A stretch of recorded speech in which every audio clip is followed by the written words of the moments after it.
बेळगाव शहरात मुसळधार पावसामुळे निर्माण झालेल्या समस्यांचा आढावा घेण्यासाठी बेळगाव उत्तरचे आमदार आसिफ राजू सेठ यांनी किल्ला तलाव, अमन नगर, महावीर नगर आणि पणजी बाबा परिसराची पाहणी केली। पाणी साचणे आणि नाले तुंबल्यामुळे नागरिकांना होणाऱ्या अडचणींच्या पार्श्वभूमीवर त्यांनी या ठिकाणी भेट दिली। किल्ला तलाव परिसरात नाले स्वच्छ ठेवण्यावर भर देण्यात आला, जेणेकरून पावसाचे पाणी ओसंडून घरांमध्ये शिरणार नाही।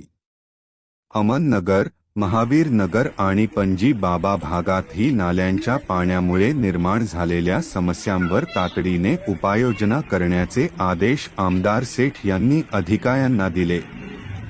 या पाहणीदरम्यान आमदारांसोबत युवा नेते अमान सेठ, महापालिका आयुक्त शुभा बी, सहाय्यक कार्यकारी अभियंते अंकित राजेंद्र आणि अनूप कनोज तसेच शहर अभियंता लक्ष्मी निपाणीकर आदी उपस्थित होते।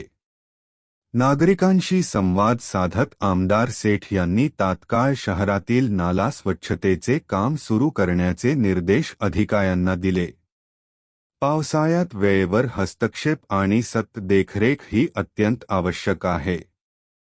नागरिकांच्या सुरक्षिततेसाठी आम्ही कटिबद्ध आहोत, असे त्यांनी माध्यमांशी बोलताना सांगितले।